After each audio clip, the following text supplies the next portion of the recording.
Bismillahirrahmanirrahim. Assalamualaikum warahmatullahi wabarakatuh.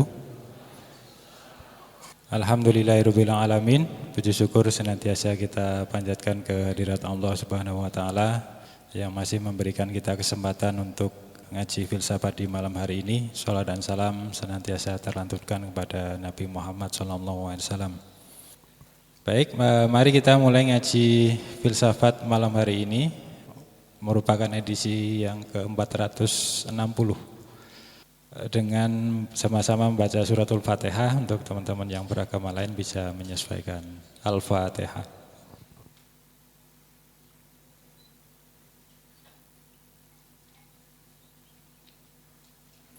Selanjutnya kami persilakan kepada Pak Farudin Faiz. Baik, bismillah.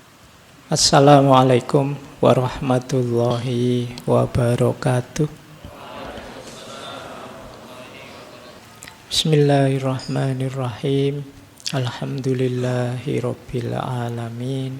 Wa bihi nasta'inu ala umurid dunya waddin. Allahumma sholli wa sallim wa barik ala habibina wa syafi'ina Sayyidina wa maulana Muhammadin wa ala alihi wa ashabihi wa man tabi'ahum bi ihsanin ila yaumiddin. Amma ba'du. Bismillah. Mari kita lanjutkan kajian rutin kita setiap malam Kamis, ngaji filsafat. Sering saya kritisi kehidupan keseharian kita itu atmosfernya banyak yang bukan atmosfer ilmu. Mungkin kuat di hiburannya, mungkin kuat di politiknya, mungkin kuat di gegerannya. Kita kehilangan banyak, kita kalah langkah banyak. Baik dari ranah lain seperti di barat dan lain sebagainya, atau ranah kita sendiri di masa lalu yang lebih kuat dalam menghidupkan atmosfer ilmunya. Semoga ngaji filsafat kita, baik yang langsung seperti ini, yang dipublish di YouTube atau yang diterbitkan dalam bentuk buku, sedikit-sedikit ikut membantu menghidupkan atmosfer ilmu, atmosfer keilmuan dalam keseharian kita. Termasuk malam hari ini. Malam hari ini kita belajar dari seorang filosof. Ini filosof timur tapi barat, Byung Chul Han. Kelahiran Korea Selatan tapi hidupnya di Jerman.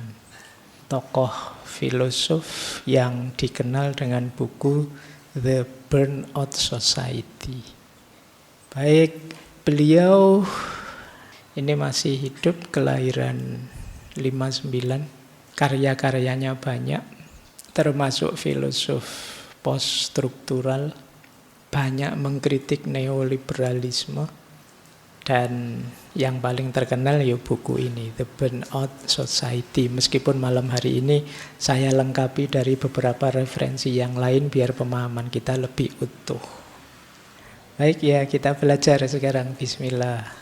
Kita awali dari sini. Jadi menurut Byung Chul Han, masyarakat hari ini itu sedang bergeser dari disciplinary society menuju achievement society. Disciplinary society itu kehidupan kita kemarin-kemarin itu polanya seperti ini. Masyarakat yang dikendalikan oleh norma, aturan, larangan. Itu lebih kuat rasa aturan-aturan larangannya. Kita harus begini, tidak boleh begitu. Ini masyarakat sebelumnya. Ini bahkan filosof sebelum ini dulu kita pernah belajar, misalnya Michel Foucault itu juga melihat bahwa masyarakat modern itu isinya apa saja didisiplinkan. Kalau kalian ingin ngaji, ya santri yang baik itu begini. Kalau kalian ingin mahasiswa yang baik itu harus melakukan ini, jangan melakukan itu. Itu yang disebut disciplinary society. Nah, kata Byung Chul Han, sekarang tidak begitu lagi. Masyarakat hari ini itu lebih kuat. Aura situasi namanya achievement society. Kita sudah tidak sibuk lagi bahas apa yang harus kita lakukan, apa yang jangan kita lakukan. Hari ini kita lebih sibuk untuk mencapai prestasi apa. Saya sudah punya karya apa, saya sudah mencapai apa. Itu kesibukan pikiranmu sehari-hari itu. Dan masyarakat kita ya hari ini sebagian besar yang di pikirannya itu. Itu yang disebut achievement society.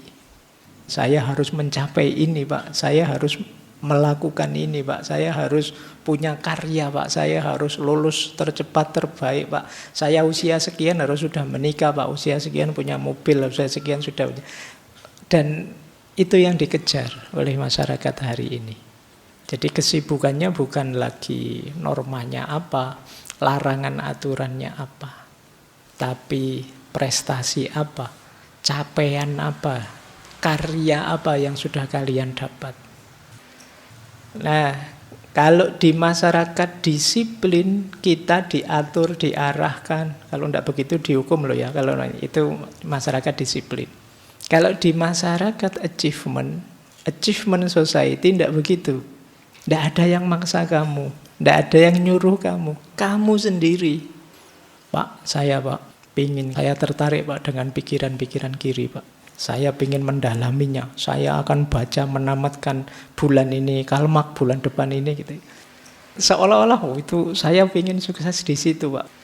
Visi saya cocok dengan paradigma kiri. Ya enggak masalah itu, tapi ngapain kamu mewajibkan dirimu nyari capek? Ada banyak hal gaya kita sehari-hari seperti itu. Jadi kita target diri kita sendiri, mengharuskan ini, mengharuskan itu, terus stres karpe dewe. Pak, saya ya 2 tahun lagi harus sudah menikah Pak. Ternyata meleset, terus kamu depresi. Loh gitu yang nyuruh begitu sopo? Kamu sendiri, tidak ada yang maksa, tidak ada yang target. Jadi yang menekan dirimu siapa? Dirimu sendiri. Ya mungkin dibantu dikit-dikit motivator-motivator itu. Jadi paradigmanya beda. Kalau disciplinary society, you should, engkau harus ini, harus itu. You must not, tidak boleh ini, tidak boleh itu. Kalau achievement society, paradigmanya apa? You can, engkau bisa, kan gitu. Engkau pasti mampu, gitu kan. Sekarang motivator-motivator kan begitu. Akhirnya kamu terus terpengaruh, wah bisa ini bisa, ternyata gagal. Terus kamu depresi. Itu yang ada di pikirannya achievement society.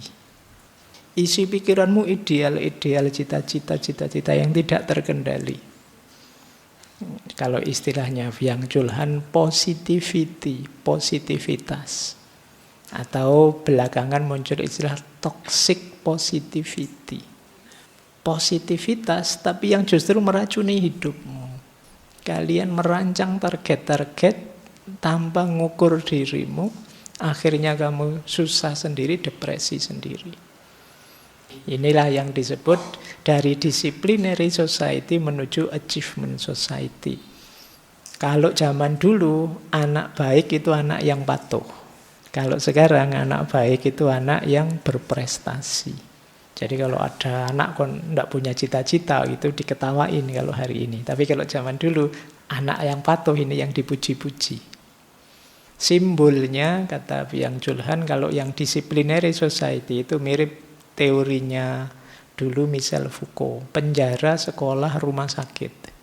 Ini pendisiplinan yang ngatur hidup kita. Sekolah kan menunjukkan ini baik, ini buruk. Penjara untuk menghukum kita. Rumah sakit ya membuat kita waras. Ini 3 simbol. Kalau hari ini achievement society itu simbolnya 3. Startup, gym, dan medsos. Itu kan yang kalian pegang nasibmu sendiri kan di 3. Kayak gym itu kan ya tidak ada yang merintah kamu kan nge-gym sendiri. Tidak ada dalil, tidak ada apa yang nyuruh kamu perutmu six pack. Tapi kamu sendiri kan yang ingin ke sana. Startup juga begitu, kreativitasmu, medsos apalagi. Jadi ini 3 titik metafor untuk menggambarkan situasi hari ini. Jadi ternyata justru kalau ada yang bilang, Pak kita hari ini baik-baik saja atau tidak, ya mungkin kalau dari perspektif ini, dalam banyak aspek kita tidak baik-baik saja, justru karena hal-hal yang kita sebut positif tadi. awas salah memahami konsep ini ya. Tuh kalau begitu tidak boleh Pak orang bercita-cita, ya kenapa tidak? Berkeinginan wajar saja, tapi kita harus ngerti hukum alam sunnatullahnya juga jangan berlebihan. Seperti dulu waktu kita belajar stoikisme, ya hidup ini pasti ada gagalnya, ada suksesnya. Kita itu jujur saja, ada yang kita bisa, ada yang kita tidak bisa, ada yang kita nyaman, ada yang kita tidak nyaman. Jadi ini yang dimaksud dengan achievement society. Coba perhatikan ya, 3 hal itu contoh positivitas yang membuat orang kalau tidak ngerti remnya terus jadi depresi. Misalnya, kalian sering diprovokasi, kamu bisa segalanya. Kita punya potensi apa saja. Terus kalau gagal, mesti terus yang disalahkan kita. Oh kamu kurang serius, kamu kurang sungguh-sungguh. Harusnya kalau serius pasti kamu bisa. Efeknya apa? Terus kamu lupa berhenti. Ngotot, sengotot-ngototnya. Padahal wajar saja kok dalam hidup ini kadang-kadang ketika kita merasa mampu, mencoba kita raih, terus ternyata tidak dapat. Kita merasa bisa, ternyata ya kita tidak mampu. Wajar saja seperti itu, tapi kadang-kadang kalimat-kalimat indah yang menina bubukkan kita itu membuat kita lupa bahwa kita itu manusia biasa. Kamu tidak ngerti kapan berhenti. Ini yang nanti disebut burnout society. Masyarakat yang kelelahan. Terus tuntutan untuk selalu produktif. Wah, kita dituntut berkarya terus, produktif terus. Kalau tidak melakukan apa-apa itu rasanya berdosa. Wah, iya Pak, saya minggu ini tidak punya karya apa-apa, tidak melakukan itu rasanya berdosa. Padahal ya kadang-kadang tidak melakukan apa-apa itu kan lebih baik daripada melakukan apa-apa tapi merusak. Ya kamu selalu membandingkan kan dengan, wah saya tidak nulis Pak, saya itu. Mending Pak saya minggu ini tidak melakukan apa-apa. Ya Alhamdulillah kamu jadinya tidak begal, tidak nyakiti orang, tidak itu aman, tidak melakukan apa-apa. Dari sisi ini kan tidak melakukan apa-apa itu ya baik-baik saja. Tapi hari ini kita merasa, wah ini kuliah sekian tahun saya rasanya kok tidak punya karya apa-apa ya. Terus kamu merasa berdosa. Terus kamu mempush dirimu untuk melakukan ini, melakukan itu. Dan dia tetap gagal.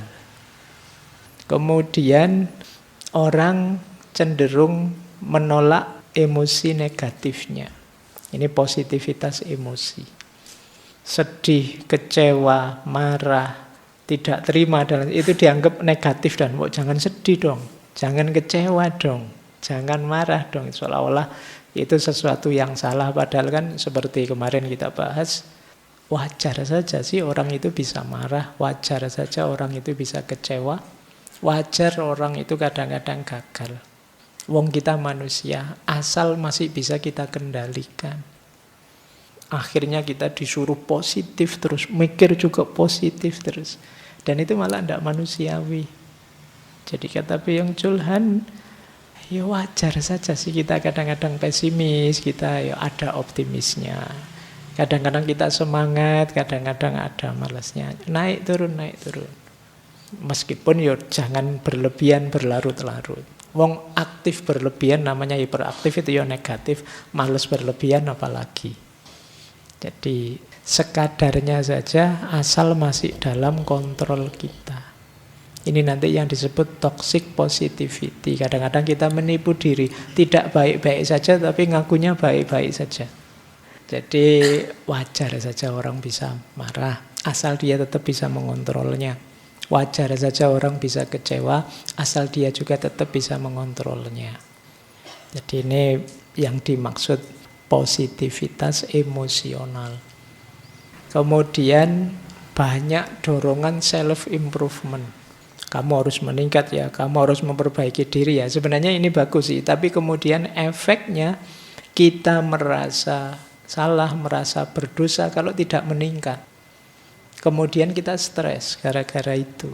Kemudian kita memaksa diri kita memperbaiki diri tanpa tahu rumusnya memperbaiki diri bagaimana, perbaikan yang bagaimana yang kita inginkan dan lain sebagainya. Banyak ciri-ciri di sekeliling kita menunjukkan gejala ini. Nanti ada 3 efeknya. Yang pertama burnout, yang kedua depresi, dan yang ketiga narsisme. Beliau kemudian menjelaskan begini. Setiap zaman punya ciri khasnya sendiri. Misalnya ada zaman bakteri. Zaman itu berakhir dengan ditemukannya antibiotik. Meskipun ada ketakutan yang meluas terhadap epidemi influenza, kita tidak hidup di zaman virus lagi. Berkat teknologi imunologi kita telah meninggalkannya. Sekarang kata Buyang Chul Han bukan itu. Dari sudut pandang patologis, awal abad 21 tidak ditentukan oleh bakteri atau virus, tapi oleh neuron, saraf. Penyakit neurologis, jadi ini berhubungan dengan saraf, termasuk saraf otak. Ada beberapa yang populer. Yang pertama depresi, kemudian attention deficit hyperactive disorder.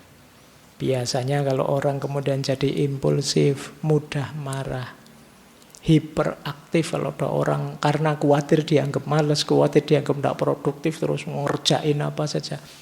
Ini biasanya penyakitnya kadang ada di anak-anak. Hiperaktif itu kan sering anaknya tidak bisa diam. Atau tidak bisa fokus. Itu namanya ADHD. ADHD itu Attention Deficit Hyperactive Disorder. Ternyata itu sebenarnya ini banyak disebut penyakitnya anak-anak sih. Tapi hari ini orang dewasa banyak yang seperti ini. Atau Borderline Personality Disorder. Ini penyakit kepribadian ambang, bingung, stres, impulsif. Ini BPD, bukan Bank Pembangunan Daerah. Tapi ini penyakit jiwa ternyata. Termasuk burnout syndrome. Ini menandai lanskap patologi awal abad 21. Jangan-jangan kita ada di antaranya. Jadi kita sakit jiwa tapi tidak ngaku. Ada gangguan kejiwaan, depresi, stres, tidak fokus, cemas, impulsif, ngamuan, baperan, dan lain sebagainya. Nah, kalau dirangkum nanti di buku Burnout Society itu 3 penyakit utama. Yang pertama burnout, karena kita ditekan terus untuk produktif, kelelahan. Hidup ini rasanya berat. Kemudian depresi. 1 tahap sebelum menuju putus asa. Karena kita gagal memenuhi ekspektasi kita. Orang menyuruh kita begini, ceramah-ceramah mengidealkan begini, terus kita membawa diri kita ke sana, ternyata tidak mampu, terus gagal, terus kita kecewa dengan diri kita, terus kita depresi. Kemudian narsis. Narsis ini muncul karena kita terobsesi pada pembentukan diri kita yang sempurna. Termasuk nanti beliau di salah satu bukunya sempat membahas tentang selfie. Nah, kita lihat pelan-pelan. Ini untuk nengok diri kita ya. Kalau kalian kelelahan misalnya, yuk, apa yang ada di sekelilingmu yang indah tidak akan tampak indah. Yang cantik tidak akan tampak cantik. Kalau kamu kecapean, sementara gaya hidup kita hari ini gaya kelelahan. Burnout. Burnout itu kan, burn itu kan semacam nyala, out itu habis. Jadi kita kayak lilin yang kehabisan nyala. Kenapa bisa begitu? Karena kita yang mengeksploitasi diri kita. Kita kan sering mengkritik orang lain, mengeksploitasi kezaliman macam-macam. Tapi ternyata yang paling sering kita eksploitasi itu diri kita sendiri. Kita beri target-target besar di luar kemampuan kita. Kita paksa diri kita melakukan ini, melakukan itu tanpa kita evaluasi sejauh mana kita nyaman, kita mampu, kita bisa. Ini namanya eksploitasi. Yang kedua, kita terus didorong untuk berprestasi, berkembang, jadilah versi terbaik dirimu. Jadi kamu tertekan terus. Kamu tidak ngerti kapan harus istirahat, kapan apa. Istirahat pun pikiranmu ke sana. Jadi hari ini kalian tidak pernah, sering saya sebut ya, kalian tidak pernah tidur. Hari ini kamu ketiduran. Jadi sebelum tidur pikiranmu besok mau apa yang harus saya lakukan dan lain sebagainya. Kalau tidak begitu nyekrol TikTok sampai entah video keberapa terus kamu ketiduran. Itu kerjaan kita tiap hari. Jadi akhirnya apa? Kita burn out. Kita ingin sempurna di semua aspek hidup kita. Karir, keluarga, kesehatan, kita ingin beres semua dan kita berambisi ke sana sampai energi kita habis, akhirnya semuanya tidak terurus dengan baik. Kita tidak bisa membedakan antara ini kerja, ini istirahat, ini waktu untuk masyarakat, ini waktu untuk saya sendiri, itu sudah campur, tidak jelas sudah. Kita selalu didorong untuk aktif. Kalau kalian tidak ngapa-ngapain yang tidak dalam kategori aktif, kalian merasa bersalah. Kalian merasa berdosa. Itu yang membuat kalian burn out. Habis cahayamu. Jadi padahal kata Kanjeng Sunan Kalijaga, urip iku urup, hidup itu nyala. Kalau nyalamu habis, apa yang bisa kamu bagi sesamamu? Apa yang kamu sisakan untuk orang-orang yang kamu cintai? Kalau tenagamu terlanjur habis, pikiranmu terlanjur terkuras, batinmu terlanjur kelelahan.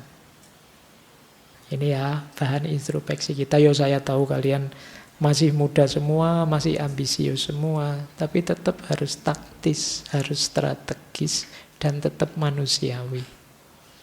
Kata Yang Chul Han, saat ini setiap orang adalah buruh yang mengeksploitasi dirinya sendiri dalam perusahaannya sendiri.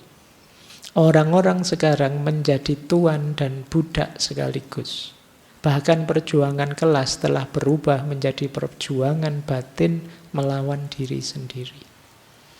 Oh, ini pengembangan ya dari konsep-konsep sebelumnya. Misalnya kita mengkritik zaman dulu eksploitasi manusia, eksploitasi bidang ekonomi, dan lain sebagainya. Ada kelompok borjuis, proletar, ada majikan, ada buruh. Yang itu majikan mengeksploitasi buruhnya. Tapi sekarang majikan itu kita, buruhnya juga kita. Kita yang target, kita yang kerja. Kita yang menyuruh dan kita yang melakukan. Jadi kita itu majikan sekaligus buruh di perusahaan diri kita sendiri. Kitalah tuan sekaligus budak. Jadi ini kalau di Nietzsche kan ada konsep mentalitas tuan, mentalitas budak. Tapi ternyata hari ini tuannya ya kita, budaknya ya kita. Kita jadi budak dari diri kita sendiri. Perjuangan kelas itu sekarang berubah jadi perjuangan batin melawan diri kita sendiri. Kita yang sering menindas diri kita sendiri. Ini jangan dimaknai sebaliknya ya. Kadang-kadang kita itu terus memaknainya ekstrim. Berarti saya harus santai-santai saja atau Pak, males-malesan saja atau Pak. Benar saya berarti kemarin rebahan saja mungkin. Kamu maknanya kamu dari ekstrim kanan ke ekstrim kiri itu namanya. Jadi kamu harus paham konteksnya teori ini. Terlalu aktif jelek, terlalu pasif ya tentu saja jelek. Jadi semua yang terlalu negatif. Jadi masyarakat hari ini sudah terlalu. Kita lanjutkan. Problem kedua, depresi. Ada beberapa pandangannya Byang Chul Han. Kenapa orang bisa depresi? Yang pertama, efek dari overload informasi, overload kemungkinan, dan overload aktivitas. Overload informasi itu segala informasi masuk ke kita.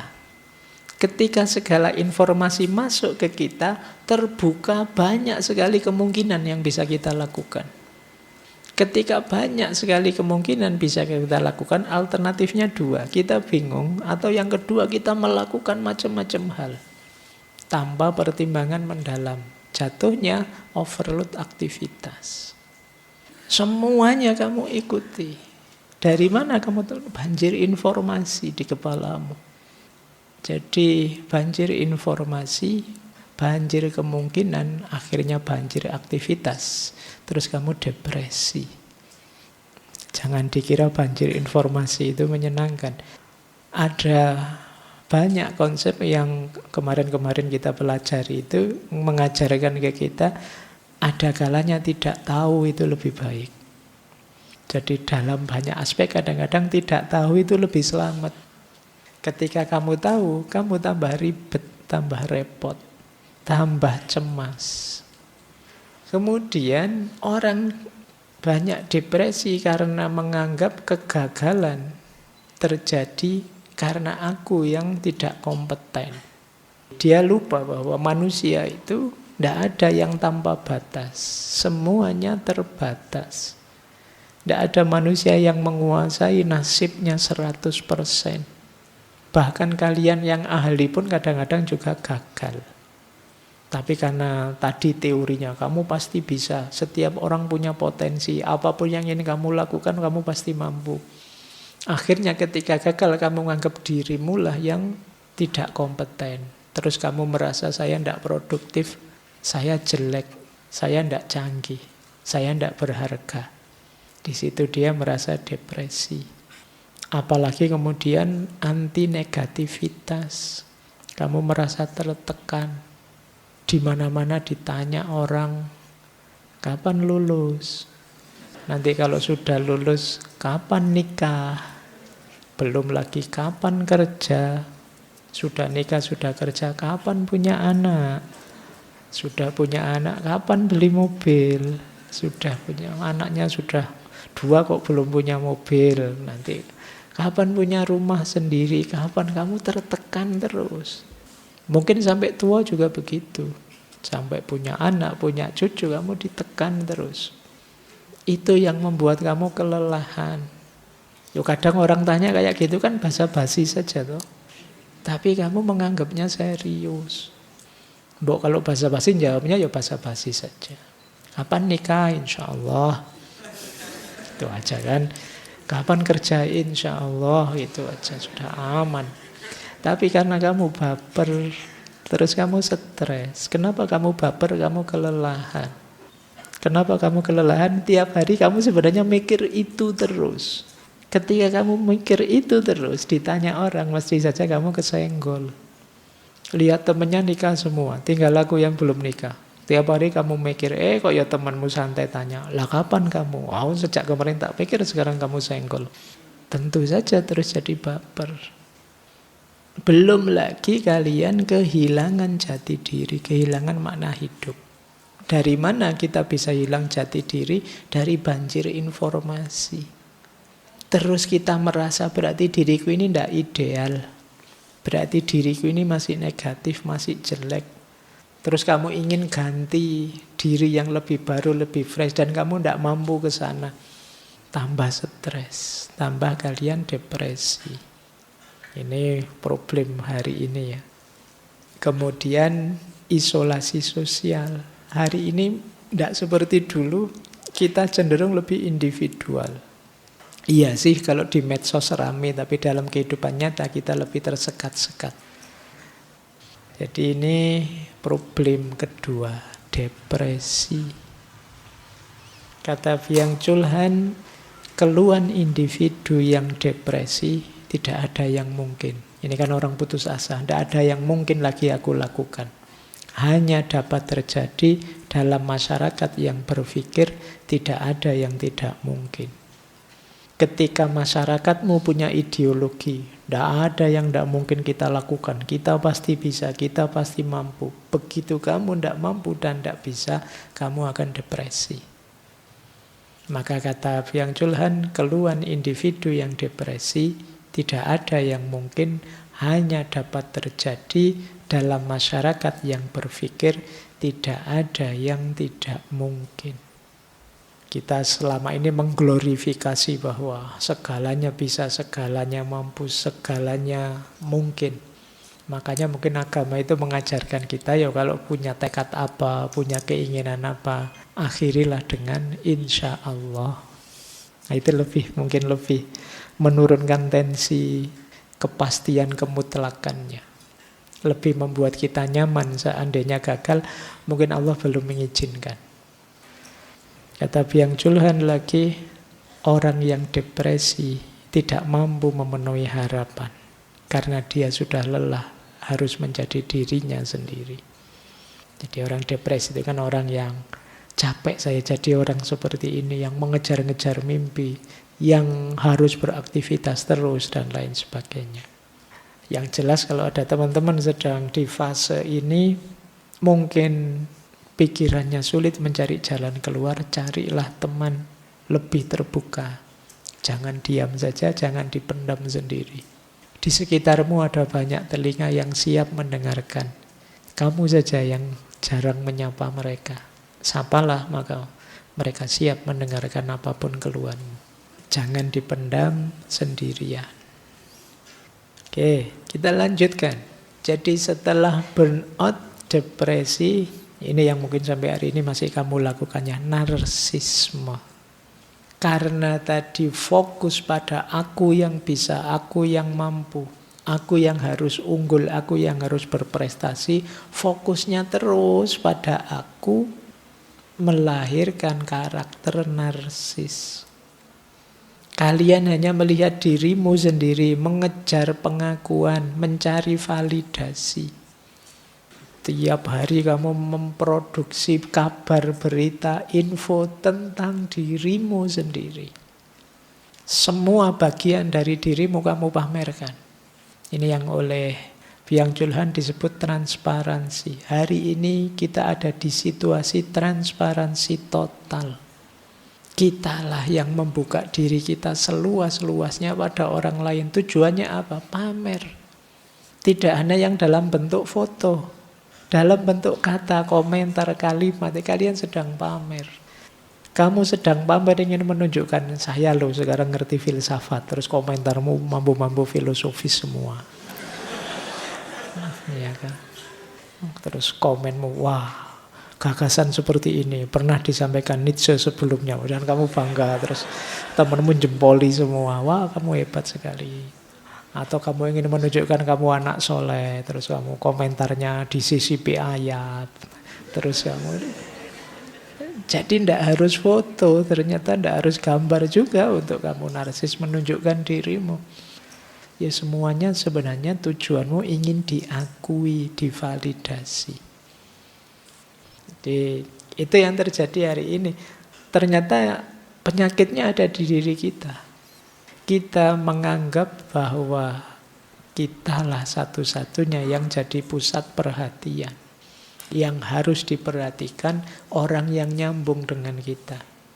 Ini kemudian dilanjutkan ke istilahnya Byung Chul Han, diri kita anggap jadi cermin. Maksudnya apa? Terus kita menilai apa saja dan siapa saja sesuai standar kita.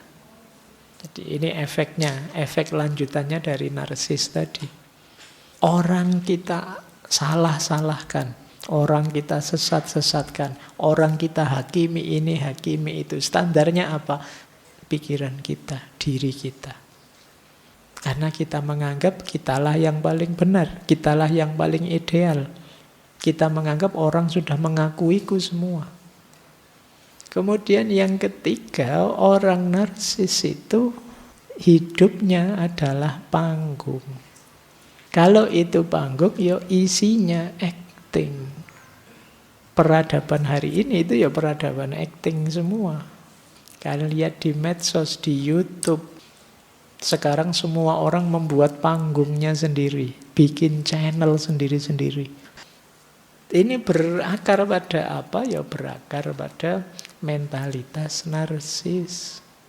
Jadi kalian sedang acting. Jangan salah, ketika kamu acting berarti kamu tidak jadi dirimu sendiri. Lama-lama tidak jadi dirimu sendiri, pada saatnya kamu akan bingung memahami dirimu sendiri.